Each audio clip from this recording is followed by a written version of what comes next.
जानते हैं कि हमारे माननीय मुख्यमंत्री दिल्ली के अरविंद केजरीवाल जी पिछले 3 सप्ताह से भारत भ्रमण में लगे हुए हैं और अपने सत्ता के मोह में इतने विलीन हैं कि वो दिल्ली के बच्चों की उपेक्षा कर रहे हैं। और कौन से बच्चे? वो बच्चे जिनके साथ दुष्कर्म हुआ है। पिछले 9 महीने से एक फाइल केजरीवाल सरकार की टेबल की धूल चाट रही है, जिसके तहत 1 नहीं 2 नहीं बल्कि 20 ऐसे मामले जिसमें बच्चों के साथ दुष्कर्म हुआ है, सेक्सुअल वायलेंस हुई है, यानी कि पॉक्सो के तहत जो मैटर्स प्रोसिक्यूट होने चाहिए वो फाइल धूल चाट रही है केजरीवाल सरकार के मंत्रियों की मेजों पर। और क्यों? क्योंकि पॉक्सो के तहत ये ट्रायल 1 वर्ष में होना चाहिए। 1 वर्ष में जो ट्रायल खत्म हो जाना चाहिए, वहां पर केजरीवाल सरकार ने 9 महीने वेस्ट कर दिए और ना सीनियर पब्लिक प्रोसिक्यूटर्स अपॉइंट करे हैं, ना उन्होंने पब्लिक प्रोसिक्यूटर्स नियुक्त करे हैं। आप जरा टाइमलाइन देखिए। कचहरी का आदेश आता है, ट्रायल कोर्ट की डायरेक्शन आती है कि आप पब्लिक प्रोसिक्यूटर्स नियुक्त करें। 11 जनवरी 2023 से ये फाइल मूव करनी शुरू होती है। उसके बाद 16 जनवरी 22 को ये फाइल पहुंचती है माननीय मुख्यमंत्री अरविंद केजरीवाल जी की मेज पर। वो इसे वापस मिनिस्टर इंचार्ज की टेबल पर वापस भेज देते हैं। 6 फरवरी 2023 से ये फाइल जो है केजरीवाल सरकार की मंत्रियों के चक्रव्यूह में फंस जाती है और 8 मई 2023 से ये आदरणीय मुख्यमंत्री अरविंद केजरीवाल जी की मेज की शोभा बढ़ा रही है। हमारे यहां कहते हैं justice delayed is justice denied, यदि न्याय आपको विलंब से मिले तो वो भी अन्याय का पर्याय बन जाता है। जैसे मैंने आपको कहा, स्टैट्यूट ये प्रोवाइड करता है कि 1 वर्ष में ये कार्रवाई समाप्त हो जानी चाहिए। 9 महीने बर्बाद कर दिए। एक पब्लिक प्रोसिक्यूटर अगर आप उसकी नियुक्ति नहीं करेंगे तो ये कार्रवाई कैसे बढ़ेगी और कैसे आगे चलेगी?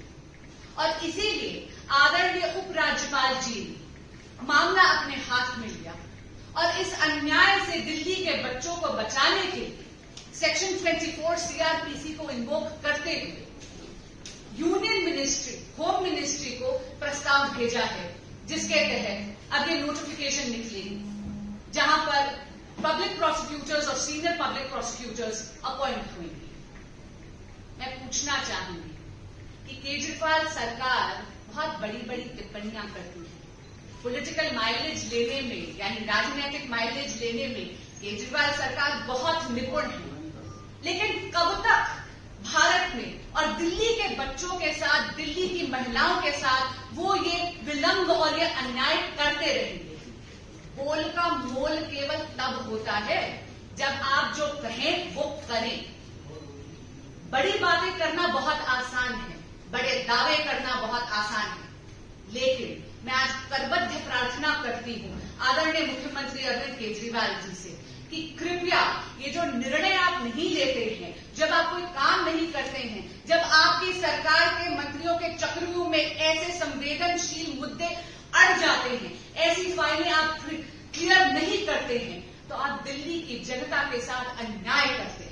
और इसीलिए मैं आपसे करबद्ध प्रार्थना करती हूं कि कृपया दिल्ली के साथ ये अन्याय बंद करें, दिल्ली के साथ ये विश्वासघात बंद करें।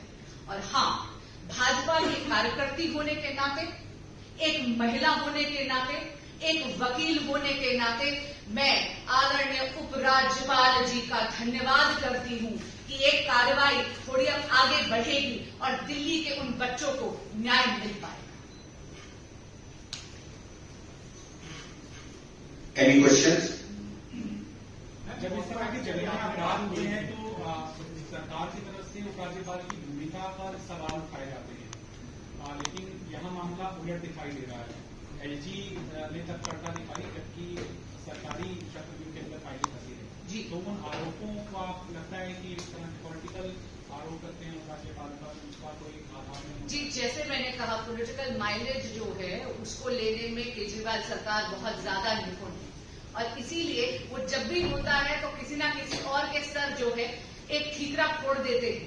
लेकिन यहाँ तो विलंब उनके हाथों हो रहा है, उनके सरकार के हाथों हो रहा है। पर आपके प्रश्न में मैं एक और प्रश्न पूछना चाहूंगी, खास करके स्वाति मालिवाल जी से, जो डीसीडब्ल्यू की हेड है।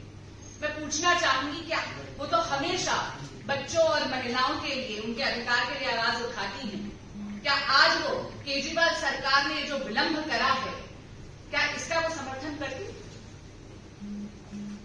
मेरा एक सवाल ये है कि जिस तरीके से आप कानून की भी जानकार है और एक बीजेपी के मंत्री हैं, पॉस्को एक्ट उनके ऊपर भी लगा हुआ है, तो पूरी तरीके से आपने भी देखा होगा जंतर मंतर से तमाम लोग बैठे थे। तो इसमें दो तरीके की राजनीति कहते हैं, जैसे वहाँ आप ये कह रहे हैं कि 9 महीने निकल गए, लेकिन 6 महीने वहाँ भी निकल चुके हैं, अभी तक उन पर भी कोई ऐसी कार्रवाई नहीं हुई। जी, ये गलत है। सुनिए, सुप्रीम कोर्ट के कहने के बाद एक एफआईआर हुई है, ये कहा जा रहा है कि इसकी जांच हो रही है जी, लेकिन 6 महीने तो वहाँ भी निकल चुके हैं जी। तो दोहरी राजनीति ऐसे कैसे है कि एक पॉक्स एक्ट वहाँ भी लगा, एक पॉक्स एक्ट यहाँ भी लगा हुआ है? जी, ये दोहरी राजनीति बिल्कुल नहीं। वहां पर एफआईआर दर्ज हो चुकी है, अब वो पुलिस के अधिकार क्षेत्र में है, इन्वेस्टिगेटिंग एजेंसीज के अधिकार क्षेत्र में है।